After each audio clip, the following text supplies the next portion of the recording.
era previsto pelo mercado financeiro, o Comitê de Política Monetária do Banco Central elevou a taxa básica de juros para 11,25% ao ano. Esta foi a maior elevação desde maio de 2022. A alta recente do dólar e também as incertezas em torno da inflação e da economia global foram predominantes para que houvesse esse aumento. E aí eu quero começar com você, Ellen, porque já era esperado, como eu falei, era uma alta de 0,5 ponto percentual precificada.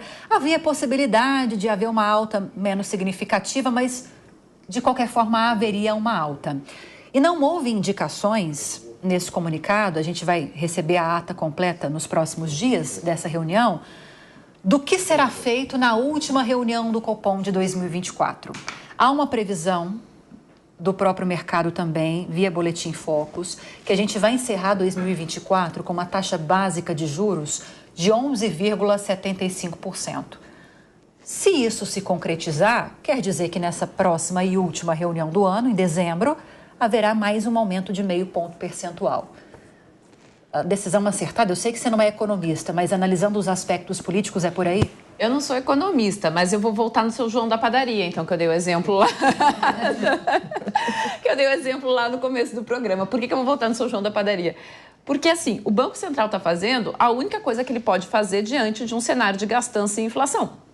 Você tem que tirar esse dinheiro de circulação. Como que você tira tanto dinheiro de circulação? Porque quando tem muito dinheiro circulando, esse dinheiro vale menos, gente. E aí a gente cria inflação. A única maneira que você pode fazer, que o Banco Central pode fazer no caso, né, é aumentando os juros. Por quê? Porque aí, aquele exemplo que eu dei lá no começo do programa, né, do seu João que tem uma padaria e ele diz, olha, esse ano eu vou investir na minha padaria, eu quero crescer o meu negócio, eu quero que as coisas melhorem, então eu vou fazer um prédio novo, vou expandir. Aí o seu João olha, não, mas pera um pouquinho, tá mais caro o cimento, tá mais caro o tijolo, tá mais caro contratar pedreiro.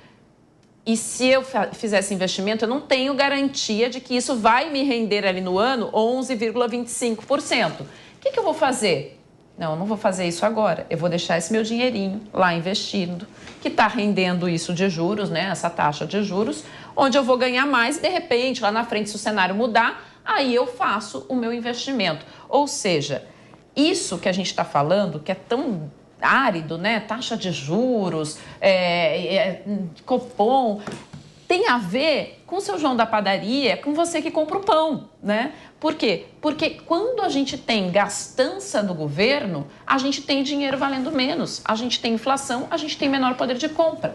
A gente tem menos gente investindo na economia e isso gera menos emprego. O seu João não está lá fazendo o prédio dele, então não vai contratar funcionário nenhum para ampliar essa padaria e esse prédio, né? Então, é disso que a gente está falando. E quando o governo fica comprando brigas muito aparentes com o Banco Central, dizendo, não, mas o que é isso, está jogando contra, não é real. Porque quem está sendo responsável por isso é o próprio governo ao fazer uma gastança desenfreada. Diferentemente, como a gente falou aqui, do que costuma ser. Pelo menos no início de governo, você dá uma ajustadinha ali, você segura os pontos. Não, esse governo gasta desenfreadamente desde o início. O reflexo disso você está com muito dinheiro na praça, uma inflação subindo e aí a gente está caminhando para um período muito ruim economicamente. A única coisa que o Banco Central pode fazer é o que ele fez ontem, aumentar a taxa de juros. Sim, e não há uma perspectiva, Ellen, também tocando por essa questão política, mas que esbarra na economia também, uma perspectiva de uma mudança muito significativa para o mês de dezembro, por exemplo. O dólar segue em alta. O próprio comunicado, que a gente citou agora há pouco, do Copom, apontou para essa questão do dólar como uma das justificativas, a tendência inflacionária. Outro ponto também que foi citado foi a aceleração da economia brasileira. A gente caminhando para o fim do ano, a gente tem emprego temporário, dinheiro sendo injetado na economia, 13º. Então, é natural que no final do ano haja uma reação ainda mais significativa da economia, incertezas sobre a eleição de Donald Trump, de que forma que isso vai afetar o mundo, não só o Brasil, mas o mundo. Até dezembro ele não vai ter tomado posse ainda. Enfim, não há uma perspectiva de mudança para dezembro.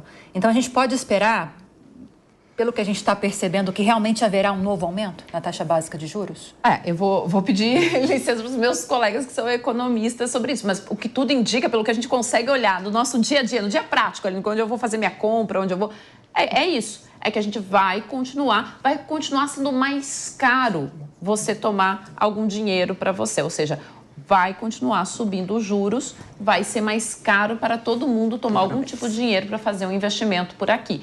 É o que a gente está caminhando se os rumos do governo se mantiverem da forma como estão vindo desde o princípio deste governo. Tem que seguir acompanhando para saber o que vai acontecer, gente. Dezembro está aí, última reunião do Copom. A perspectiva é de que haja esse reajuste, esse aumento de 0,5 ponto percentual na taxa básica de juros, levando-se em consideração a previsão do próprio mercado. Se nós temos uma previsão de 11,75 para esse ano, e com a decisão dessa semana, nós elevamos a Selic para 10,25, é uma conta muito fácil de fazer. Mas há economistas que projetam, é uma projeção, tá? É uma expectativa, uma possibilidade de que esse aumento seja ainda mais agressivo diante dessas incertezas que nós citamos aqui na discussão.